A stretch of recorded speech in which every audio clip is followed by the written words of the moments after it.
There is something so easy about certainty. In front of the shrine of St. Jude, the little white-haired lady looks anxious. In the main aisle, the middle-aged man in a grey suit and a beautiful, fresh, pink face looks certain. It is, I suppose, something like the difference between saving certificates and a lotto ticket. But I want her to win with St. Jude, at least share the jackpot, and I wouldn't collapse if he lost some of his certificates. Or is it I envy his certainty?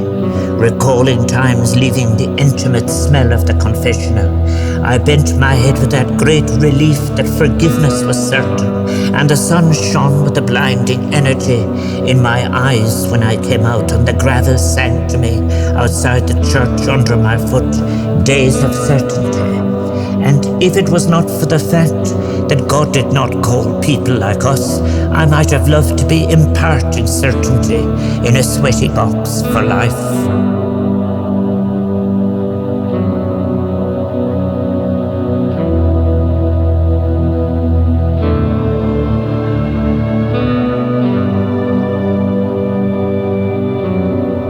The scruple is the maggot in the heart of certainty. It is it that breaks the core with its question. Are you sure you can be certain of anything for which you should be forgiven? A man came home from England and robbed on the boat between Holyhead and the city. He never knew his capital, felt he had been judged for only an occasional mass in England, punished to return with a dirty shirt and an empty pocket.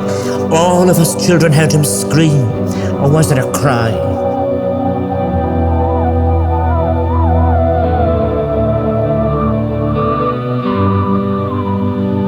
But only the banshee cried in our village, and he tore at the roots of the forest, saying he'd find the gold that all the old ones missed. And when they found him, his face was scraped as he rubbed his soil-filled nails around his wild eyes.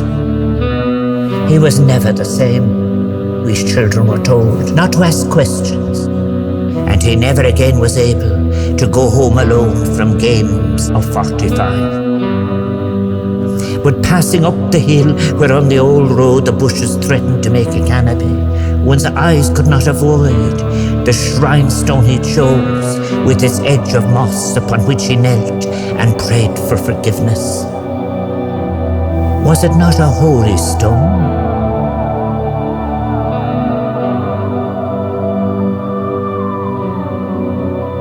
And if the shift of guilty gravel was not in doubt, should one not kneel, not only for him, but for oneself? The soil under his nails and yours was poison. To clean one's nails in church was sacrilege that could never be told in a wooden box of sweat and a small curtain. There could never be certainty again.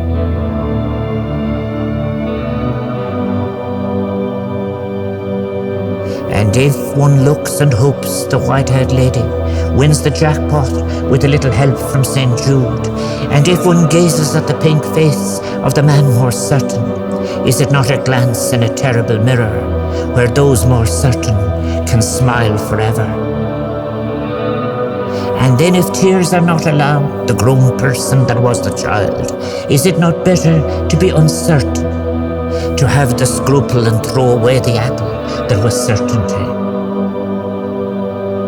For now you see them both that cannot see each other, who kneel and the pain of the heart is real. And where there was gravel, there is the uncertainty of love that needs the polish of a restless wonder, that gives those glimmers, even on occasions, that confirms we make our own uncertain magic.